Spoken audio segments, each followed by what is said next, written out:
Hello, and welcome to week 8's Letter to Past Self audio edition. So, for this week, I spent wrapping up Moostagram, in which setting up the Itch.io page. I did that on Thursday in the afternoon and got that all done.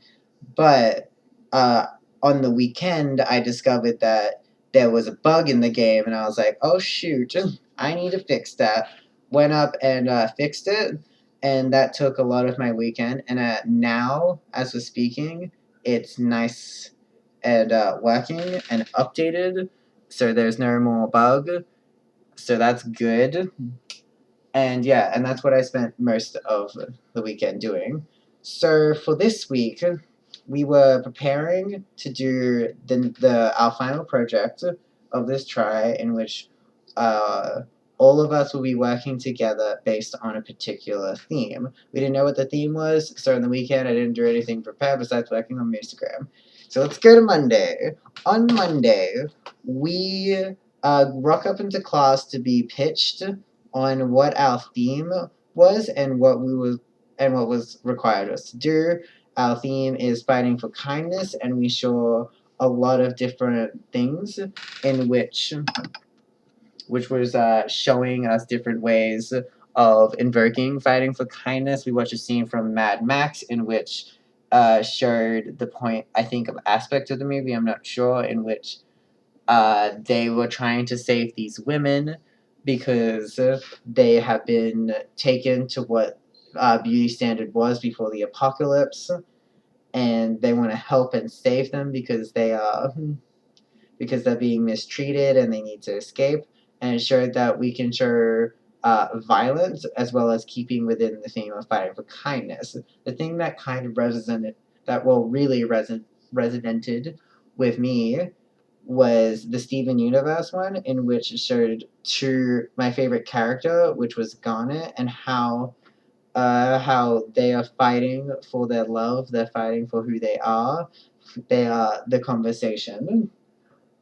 And that to me was like, wow, yeah, I get the theme, and got me thinking of different ideas and stuff for what fighting for kindness is. It was also another showcase of how we can show violence in which someone is defending who they are and not enforcing it. They know they have to fight for who they are, but it's still physical violence.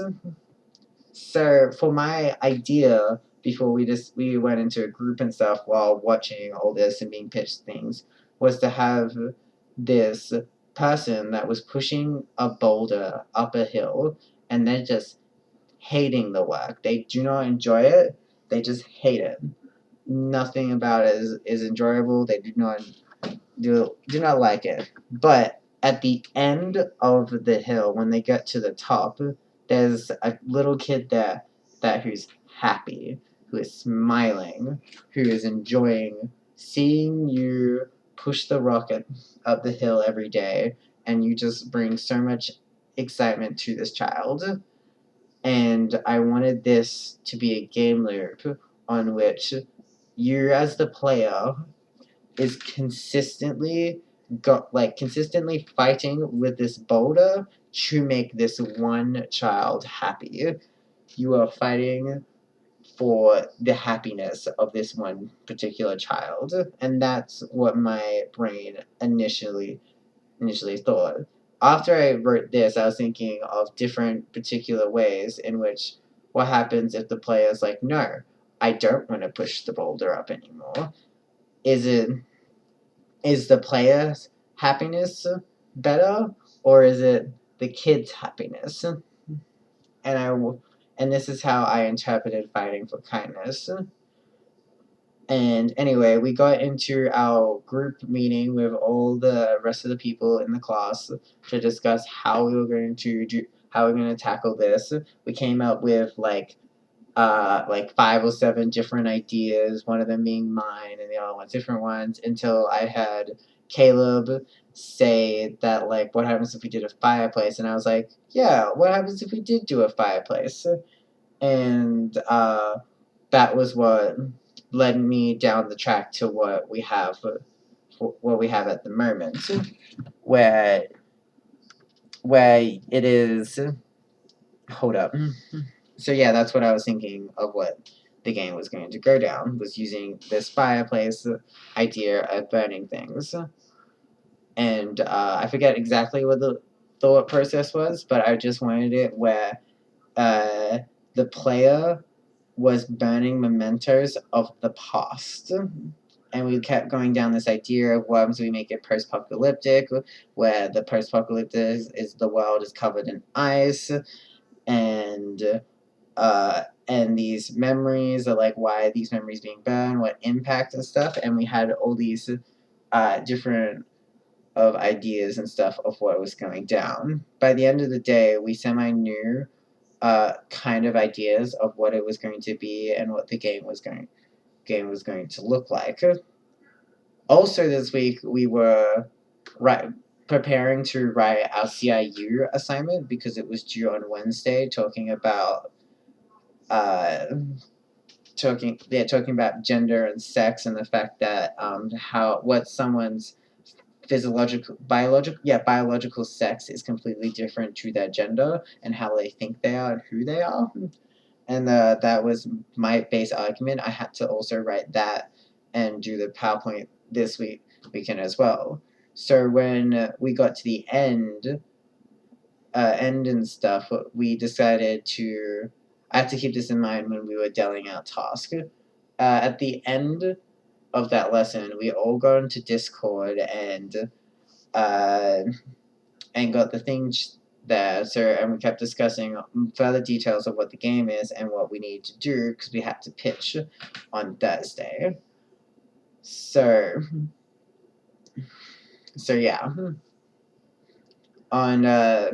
So when we got to there, I decided to tell everyone to work on one document and to consistently go back to the pitch, and I assigned myself to do the asset Bible because I knew I could write one, and I could write one pretty well. Didn't really end up writing a full asset Bible because I was so focused on writing CIU that I didn't allow myself to have time and opportunity to write a full-on asset Bible, but I have the documents ready to fill in the information. On Thursday and after Thursday, I did add more information, but there's still plenty missing. Anyway, continuing on, by Wednesday when I was pitching my thing, me and Dylan were discussing the game, as well as this was happening on Discord. I was putting in my ideas, and they kept getting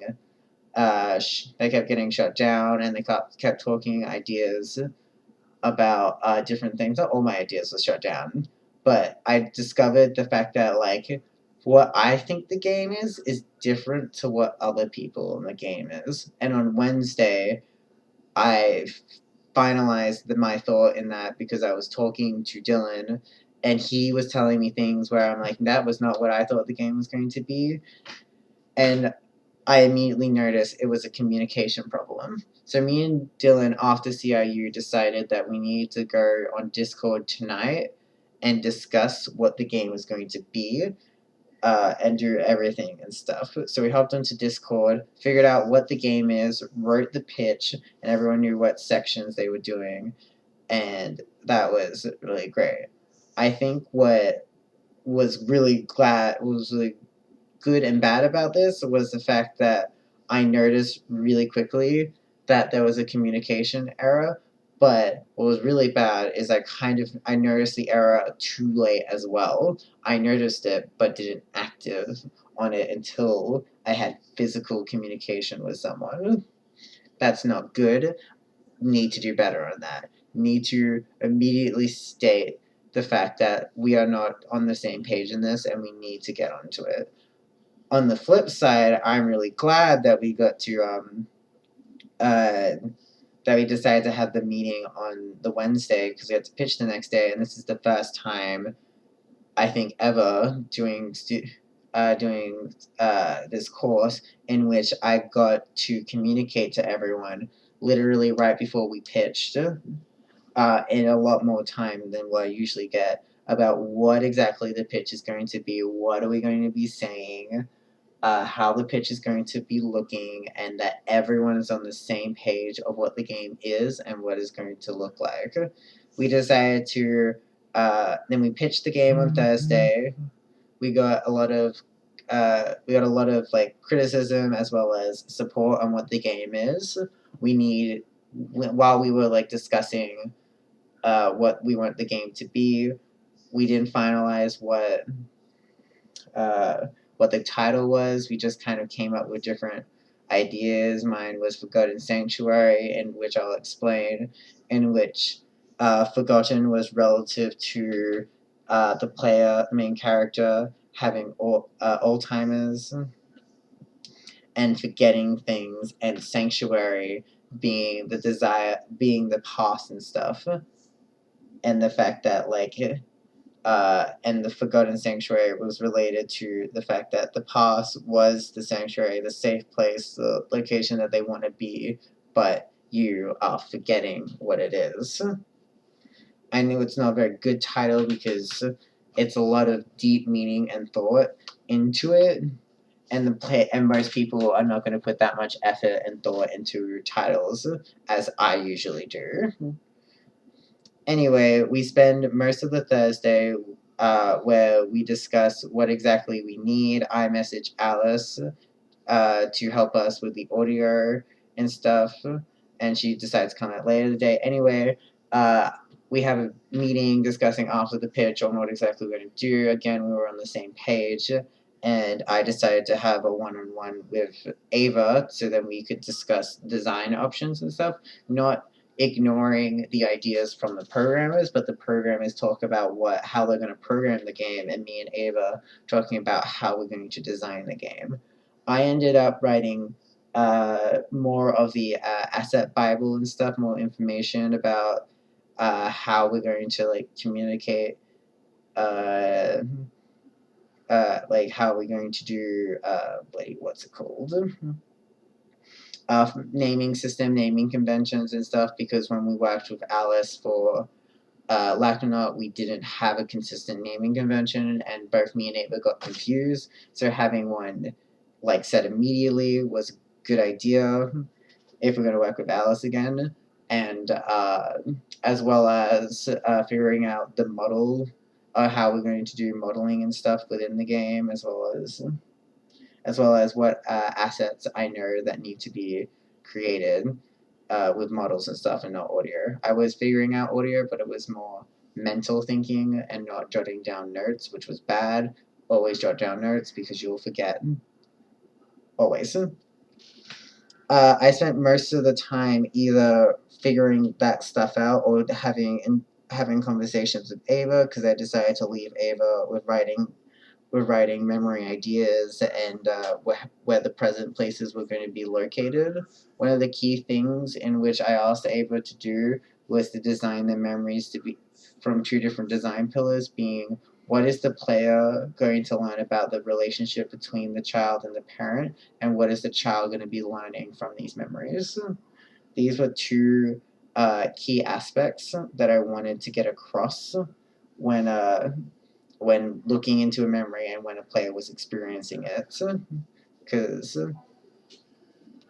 I want it to be consistent. I also decided to be like, at the end of every memory was to have it so that it was a reflection of the memory. The child was speaking of the reflection of the memory with the dad or mom or whatever they want to be, like reflecting on which one it is, because we didn't want the memories to be linear. We wanted them to be choose whenever. And I decided that the lost memory was always going to be the same no matter what would happen. And I'm glad I made that decision because I think it was consistent. It also helped me and Ava figure out how we're going to do the ending. At the end of the day, we didn't finalize an ending, but we got close enough in which both me and Ava had a good idea on how we were going to do it. As well as anytime Ava was writing anything, she had to refer back to our research about old timers. Anyway, that was what Ava and I was doing, and yeah. that was really good because I felt really in my element, in which designing the narrative and like figuring out, being like questioning why particular things are happening, uh, why is the player being like this, why is the characters acting this particular way, and it kind of really got me into the mood and the mindset of designing narrative. Anyway, we get to the point where Alice shows up in the last bit of the lesson where we were doing our critical lone players. We stopped because Alice needed to go, but anyway, you knew that. And we discussed on different audio and stuff, and I kind of wanted more information about audio, such as what is required when asking for assets, like is besides describing it, like is the soundtrack looping, what like audio sounds, like fibble flubbles words that make sense in audio but not in anything else. Anyway, we discussed heavily in what it was. We also, Alice said that she had a game, like she had an audio student in which he was willing to help if she asked, and we found out he said yes, he wants to help out, which is good. And then after that happened, I took in charge in dealing out tasks because I'm like, I know exactly what we need to get done by Monday, and I know how we're gonna do it. And I just went to every single person and was like, this is what you're going to be doing, and this is what I'm expecting to be doing and stuff. I said to like Ava, like, you will be continue writing the narrative. You will also be helping out with finishing up the documentation that isn't being done. Went to Kirby and was like, you will be helping creating the model list because you said you wanted to create the models as well as setting up to be a playable build. He informed me that like the playable build would be done in like seconds, and I looked at both Dylan and Caleb and be like, anything else you want to, like, anything to create an interactable sandbox by Monday, do it, meaning picking up objects, examining them in a 3D space, as well as burning the memories, anything in which we can get all of the basic functionalities and what we're expecting the players to be doing. I very much enjoyed this. I was very like in the moment. You need to do this and you do that. I don't mean to take in charge. I rarely do that, but it felt very good because people were listening to me. People were understanding what I was saying, and people understood what the game should look like. And I went home with confidence that by Monday I'm expecting a playtest as well as from me and Ava a solid idea of what the game is, what's going to be happening within the game, and as well as Dylan, Kirby, and Caleb as well. And by either Saturday, Sunday, and most definitely Monday, start script writing and finalizing it by Thursday next week. Anyway, so this week's other media review, I didn't really do a whole lot. I think a quick one to other media review is the fact that I decided and finished all this Fighting the Smash Spirits. There it is. I spent a lot of time in Smash, and I thought it was a good experience. I now have 2 achievements left, and I feel pretty gosh darn good. Anyway, thanks me for listening to me. I will see you next week with more audio, because writing's scary. Bye.